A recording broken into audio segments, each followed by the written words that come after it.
Hello everyone, this is Vishakha. Welcome back to our YouTube channel. आज मैं बताऊंगी आपको how to score 200 out of 200 in English language. जी हाँ दोस्तों, लास्ट 2 ईयर से जब भी इंग्लिश लैंग्वेज की पेपर हुई है, जो भी बच्चों ने दिया है, बहुत सारे ऐसे बच्चे हैं जिनका 200 आउट ऑफ 200 आया है। तो आपको ये अजूबे तो हो नहीं, आप भी मेहनत करोगे, बिल्कुल करोगे, आपका भी 200 आउट ऑफ 200 आ सकता है। एकदम पॉसिबल चीज़ है। बस उसके लिए आपको थोड़ा और प्रैक्टिस की ज़रूरत है, और स्पीड करने की ज़रूरत है, और मेहनत करने की ज़रूरत है, क्योंकि अब एग्जाम के डेट्स और भी पास हो गए। मतलब हार्डली आपके पास 20 डेज टू 15 डेज बाकी है। तो इसमें क्या करना है ना, आपको रेगुलर प्रैक्टिस करनी है, साथ ही साथ आपको मॉक टेस्ट लगानी है, क्योंकि सबसे ज़्यादा इंपॉर्टेंट आपको क्या है, प्रैक्टिस के साथ साथ PYQ एंड मॉक टेस्ट, वो बहुत इंपॉर्टेंट है। अगर वो छोड़ रहे हो ना, तो सच बता रही हूँ, बहुत प्रॉब्लम फंस जाओगे, बहुत ज़्यादा प्रॉब्लमेटिक है। अगर आप मॉक टेस्ट नहीं लगा रहे हो, PYQ नहीं कर रहे हो, क्योंकि इंग्लिश लैंग्वेज आपका बहुत स्कोरिंग सब्जेक्ट है, मतलब इसमें आप ला सकते हो बहुत ईजिली, बस थोड़ा सा और मेहनत करके। तो आगे हम बात करते, चलिए देखते कैसे आप 200 आउट ऑफ 200 ला सकते हो। अगर मैं इंग्लिश सिलेबस की बात करूँ तो आपको कोई ऐसा स्पेसिफिक लिस्ट नहीं है जिसमें कह दूँ कि हाँ ये टॉपिक कर लो, ये कर लो, इंग्लिश में आप 200 नहीं हो सकता, ये पॉसिबल ही नहीं है। क्योंकि देखो, English section of the CUET design test your ability to read, write and understand English, कि आप कितना समझ रहे हो, पढ़ पा रहे हो या नहीं, लिख पा रहे हो या नहीं। बस इसी एबिलिटी को चेक करने के लिए हमारा इंग्लिश लैंग्वेज है CUET के अंदर में। There is no specific list of topics that will be covered on the exam, but you should expect to see question about all aspects of the English language। मतलब सारी possibility देख सकते हो, क्या क्या क्वेश्चन आ सकते हैं, क्या क्या टॉपिक आ सकते हैं। कोई ऐसा लिस्ट नहीं है जो कह दो कि ये आ जाए, ये नहीं आए, वो आए, ऐसा कुछ भी नहीं है। सारी की सारी चीज़ें आ सकती है। तो इसके लिए आपको तैयार और प्रिपेयर रहना पड़ेगा। अगर मैं कॉम्प्रिहेंशन की बात करूँ, there will be types of reading passage जो आपको देता है 150 से 350 वर्ड्स में। एक्सीड भी कर देता है, NTA कुछ भी कर सकता है, 400 तक एक्सीड कर सकता है। आपके पास टाइम बहुत कम होता है, उसमें आप कैसे पढ़ोगे रीडिंग कॉम्प्रिहेंशन को, कैसे पढ़ोगे जब अगर आपको 150 से 250 मतलब 300 वर्ड्स में दे देगा।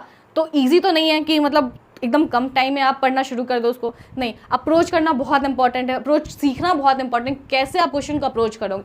फर्स्टली बच्चे क्या करते हैं ना, मोस्टली बच्चे करते हैं ऐसे कि पहले क्वेश्चन पढ़ लेते हैं, फिर कॉम्प्रिहेंशन पे जंप करते हैं रीड करने के लिए। तो ऐसा नहीं करना। ऐसे क्या होगा ना, देखो क्वेश्चन पढ़े, आप वर्ड खोजोगे, फिर कॉम्प्रिहेंशन में ढूंढने लगोगे कि ये वर्ड कहाँ देखा, ये वर्ड कहाँ देखा। नहीं, ऐसा नहीं कर। बचपन से सिखाए गए अनसीन पैसेज किए होगे बचपन में। तो अनसीन पैसेज में क्या करते थे, अनसीन पैसेज में आप पहले पैसेज पढ़ते थे, फिर क्वेश्चन करते थे ना, वही चीज़ करना है, कुछ अलग करने की कोशिश नहीं करना है। नहीं तो टाइम मैनेजमेंट की वजह से खराब हो सकता है पेपर आपका। तो पहले क्या करेंगे ना, पहले रीडिंग कॉम्प्रिहेंशन को पढ़ लेंगे, उसके अकॉर्डिंग क्वेश्चन को सॉल्व करेंगे, ताकि आपके दिमाग में अच्छा ये वर्ड तो इस लाइन में देखा है ना, तो वहाँ से खोज के आप तुरंत कर सकते हो। तो बस यही अप्रोच रहना चाहिए आपके रीडिंग कॉम्प्रिहेंशन के लिए। अगर मैं बात करूँ तो रीडिंग कॉम्प्रिहेंशन आपका 3 टाइप में दे रखेगा। एक नरेटिव हो गया, एक फैक्चुअल हो गया, और एक लिटरली हो गया। ठीक है, ये 3 टाइप में आपको दे रखा होगा। फैक्चुअल आपके फैक्ट बेसिस पे होगा, फिर लिटरली होगा, फिर नैरेटिव होगा। अब हाँ, यही तीनों आपको दे रखा होगा, इसी से आपको सॉल्व करना है। ध्यान रखना कि 150 से 400 वर्ड तक भी आते हैं, 150 भी आ सकते हैं और 400 भी। तो वही अप्रोच रखना, पहले कॉम्प्रिहेंशन पढ़ना एंड देन क्वेश्चन सॉल्व करना। उसके बाद में अगर बात करूँ तो आपका देखो, NTA इज वेरी स्मार्ट। आपको यहाँ देख रखा है वर्बल एबिलिटी। भैया इसमें सब कुछ आ जाता है, पूरा का पूरा ग्रामर, मतलब इतने डेप्थ में जा सकता है कि कोई सोच भी नहीं सकता वर्बल एबिलिटी। तो इसके लिए कि आपको सिर्फ प्रैक्टिस, नाउन, प्रोनाउन सब कुछ आ जाता है इसके अंदर। Part of speech, figure of speech, everything इसमें कवर हो सकता है। देखो अब ये सिलेबस के तौर पे तो यहाँ दे दिया, अब कैसे पढ़ोगे भैया इतने सारे चीज़ें। तो बचपन से नाउन, प्रोनाउन ये सब तो पढ़ाया गया, part of speech, figure of speech, बस उसको रिवाइज करते रहना। क्योंकि वर्बल एबिलिटी के अंदर कुछ भी पूछ सकता है, कुछ भी। इसका कोई वो स्पेसिफिक चीज़ नहीं है कि ये नहीं पूछेगा, ये नहीं, सब कुछ आ सकता है उसके अंदर में। उसके अलावा आपका देखिए रीडिंग कॉम्प्रिहेंशन मैंने बोला, para jumbles is important, figure of speech important, idioms, antonyms and synonyms, vocab and fill in the blanks.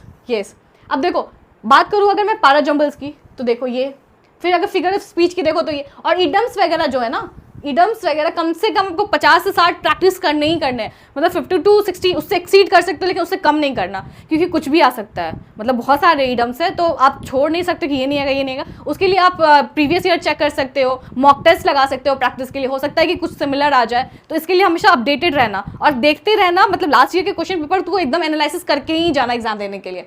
अगर मैं एंटोनिम्स, सिनोनिम्स की बात करूँ तो ये सब क्या है ना, ये सब इतने ज़्यादा है कि इसका कोई वो नहीं है, लिमिट नहीं है कि हाँ इतने ही आ रहे हैं या उतने ही आ रहे हैं। नहीं, मतलब बहुत है, अनंत है, मतलब एकदम, मतलब बहुत ज़्यादा है। उसके अलावा मैं वोकैब की बात करूँ तो वो कैब आप किससे कवर कर सकते हो ना, न्यूज़पेपर, मैगजीन, वो बहुत इंपॉर्टेंट होता है पढ़ना। पता नहीं बच्चे पढ़ते या नहीं पढ़ते हैं, जो कॉम्पिटेटिव एग्जाम की प्रिपरेशन कर रहे हैं, यूपीएससी, बीपीएससी या किसी भी कॉम्पिटेटिव एग्जाम की, गवर्नमेंट कॉम्पिटेटिव, तो उनके लिए न्यूज़पेपर पढ़ना बहुत इंपॉर्टेंट होता है, सबको पता है ये चीज़। तो वही वो कैब की प्रिपरेशन आपकी कहाँ से होगी, वही न्यूज़पेपर और मैगजीन्स की। अदर बात करें तो फिल इन द ब्लैंक्स की। बाकी ये सारे टॉपिक्स आपके ओसवाल के बुक में कवर है। जी हाँ दोस्तों, ये सारे के सारे टॉपिक्स आपके ओसवाल के बुक में कवर है। और साथ ही साथ भैया बहुत सारे क्वेश्चंस दे रखे हैं इसके अंदर, जिससे आपकी प्रैक्टिस हो जाएगी एग्जाम के लिए। और उसके अलावा टॉपिक वाइज दे रखे हैं, प्रीवियस ईयर दे रखे हैं, रिवीजन नोट्स दे रखे हैं, आपके बेसिक कॉन्सेप्ट भी दे रखे हैं। सिर्फ आपको ओसवाल के अंदर ही मिलेगा ये सारी चीज़ें एक बुक के अंदर। तो इसका लिंक हमारे डिस्क्रिप्शन बॉक्स में और कमेंट में भी पिन है। उसके अलावा अगर मैं आगे बात करूं तो टोटल मार्क्स डिवीजन के बारे में, तो देखिए टोटल नंबर ऑफ क्वेश्चंस कितने होते हैं आपके, 50। ठीक है, ये तो पता ही है, नहीं पता है तो ध्यान रखना, 50 होते हैं, जिसमें से आपको अटेम्प्ट सिर्फ 40 करना होता है, सिर्फ 40। वही आपको टोटल मार्क्स 40 × 5 करेंगे तो 200 आएगा। उसी का रहता है सिर्फ 40। ये नहीं कि अगर 40 से 50 कर दिए तो ज़्यादा नंबर मिल जाएगा, नहीं, आपके फर्स्ट जो 40 होंगे ना वही चेक होकर आपके स्कोर आएंगे। उसके अलावा देखो, पर correct question marks to be allotted 5, हर क्वेश्चन के सही होने पे आपको 5 नंबर मिलेंगे। और वही हर क्वेश्चन को गलत अटेम्प्ट करने पे आपको -1 भी मिलेंगे। तो ये ध्यान में रखना, जब भी तुक्का लगाओ या कुछ भी करो, अगर नहीं आ रहा है तो छोड़ दो, छोड़ोगे तो 0 मिलेगा। अगर गलत अटेम्प्ट कर लिए तो क्या मिलेगा, -1। तो ये ध्यान रखना कि आपका नेगेटिव मार्किंग भी होगा, और नेगेटिव मार्किंग कितना है तो -1 है। अगर वही मैं आगे बात करूँ तो आगे आपका divide your language section in the 3 part में आप लैंग्वेज को डिवाइड करके पढ़ सकते हो। अगर मैं कोर बेस की बात करूँ तो ये बेसिक चीज़ें, जैसे आपका verbal ability, improvement of sentences, spotting error, choosing the correct words, ये आपका एकदम कोर बेस है। ठीक है, और नेक्स्ट बात करो वोकैबुलरी की, तो synonyms, antonyms, idiom and phrases, one word, foreign word, ये सारे दे रखे हैं।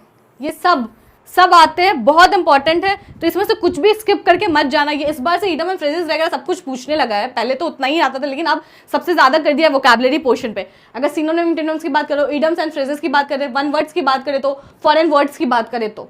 उसके अलावा लॉजिकल में रीडिंग कॉम्प्रीहेंशन ऑन और रीअरेंजिंग द पार्ट्स, ये भी इंपॉर्टेंट है। और लॉजिकल रीजनिंग, देखो अभी भी कह रही हूँ, इंग्लिश बहुत स्कोरिंग चैप्टर है, बस थोड़ा प्रेजेंस ऑफ माइंड रहना है आपको और अच्छे से सॉल्व करना है। टाइम कम है, तो इसके लिए बस एक ही बात कहूँगी, बार बार मैं कह रही हूँ कि बस आपको क्या करना है ना, स्टॉप वॉच लगा लो और पेपर सॉल्व करो। एग्जाम के टाइम से स्टॉप वॉच लगाओ और पेपर सॉल्व करो, और कोशिश करो कि उस टाइम फ्रेज में आपका क्वेश्चन सॉल्व हो जाए। अगर इतना कमांड कर लिया ना तो आपको 200 आउट ऑफ 200 लाने से कोई नहीं रोक सकता।